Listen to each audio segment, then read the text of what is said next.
সুপ্রিয় দর্শক, আপনাদের স্বাগতম। সুপ্রিয় দর্শক, 3 সমন্বয়ক বেদম কেলানি খেয়েছে ব্রাহ্মণবাড়িয়া আইনজীবী সমিতিতে। এই 3 সমন্বয়ক পরবর্তীতে সুদী ইউনূস যে জাতীয় নাগরিক কমিটি গঠন করেছে, তার মধ্যে একজন কেন্দ্রীয় যুগ্ম মুখ্য সংগঠক আর 2 জন হলো স্থানীয় পর্যায়ের নেতা।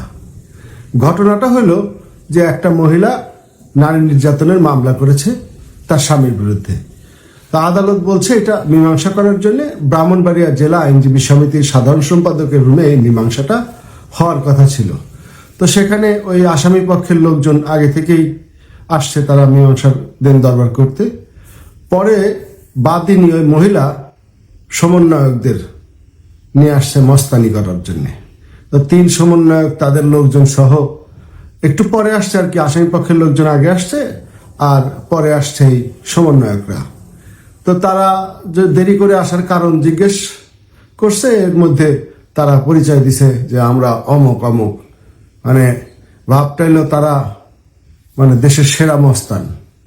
তো এই পরিচয় দেওয়ার পরে আর এই দেরি করে আসার কারণে কথা কাটাকাটির এক পর্যায়ে 2 পক্ষের মোটামুটি ধরেন লেগে যায়। আর ব্রাহ্মণবাড়িয়ার লোক জানেনই তো, টেটা বাহিনী, এদের হাত চলে মুখের আগে।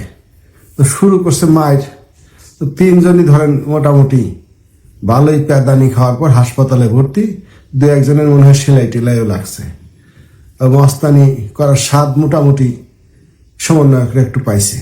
কিন্তু বিষয়টা হলো যে মায়ের খাওয়ার পরে তারা এই দোষ চাপাবে কার উপরে?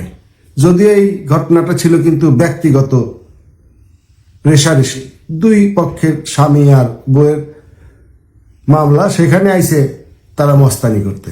মস্তানি করে মায়ের খাইছে, এখন এটা দোষ চাপাইতেছে আওয়ামী লীগের ঘাড়ে। এটার কারণ হলো ব্রাহ্মণবাড়িয়া জেলা আইনজীবী সমিতির সাধারণ সম্পাদক আওয়ামী লীগার, এবং মীমাংসাটা তার অফিসে হওয়ার কথা ছিল, অর্থাৎ ব্রাহ্মণবাড়িয়া জেলা আইনজীবী সমিতির সাধারণ সম্পাদকের কক্ষে। তো জেলা আইনজীবী সমিতির সাধারণ সম্পাদক আইনজীবীদের নেতা, নির্বাচিত নেতা, তার দায়িত্ব তো আছেই, সামাজিক দায়িত্ব, সে তো অস্বীকার করতে পারে না। তো তার কক্ষে মিটিংটা হইতেই পারে। তো একজন জেলা আইনজীবী সমিতির সাধারণ সম্পাদক, আইনজীবীদের নেতা, তার রুমে যাইয়া যদি মস্তানি করে, এবং সেই মস্তানি আবার সেখানে কিন্তু পক্ষ আছে 2টা। তো আসামি পক্ষের লোকজন বেশি শক্তিশালী এবং বেশি লোকজন ছিল, তারা সুযোগ পাইয়া এই শিক্ষাটা দিয়ে দিছে। এখন ঘটনার দায় চাপাইতেছে ব্রাহ্মণবাড়িয়া জেলা আইনজীবী সমিতি সাধারণ সম্পাদকের উপরে, কারণ সে আওয়ামী লীগ করে। এবং গুড়ায় পেঁচাইয়া যাই ঘটুক, দোষটা যাতে আওয়ামী লীগের লোকের উপরে হয় এবং আওয়ামী লীগের উপরে হয়, এই ঘটনাটাকে রাজনৈতিক রং দিয়ে জেলা আইনজীবী সমিতির সাধারণ সম্পাদককে একটা শিক্ষা দেওয়ার জন্য তারা উঠে পড়ে লাগছে। তো সেটা লাগুক, জেলা আইনজীবী সমিতির সাধারণ সম্পাদক আওয়ামী লীগ করে, রাজনৈতিক প্রাজ্ঞ লোক, রাজনীতিতে কিভাবে ট্যাকেল দিতে হয়, টিকে থাকতে হয়, সেটা সে ভালো করেই জানে। আর তার উপরে দোষ আসতেও পারে, সে এটা মাথায় রেখেই রাজনীতি করে। কিন্তু বিষয়টা হলো যে মায়ের খাওয়া তো শুরু হয়েছে। আমি যেটা দীর্ঘদিন যাবৎ বলে আসতেছিলাম যে এই সমন্বয়করা বাংলাদেশের জনগণকে চিনে না। ওই জুলাই আগস্টের ষড়যন্ত্র আর নাই, জুলাই আগস্টের জঙ্গি হামলা নাই।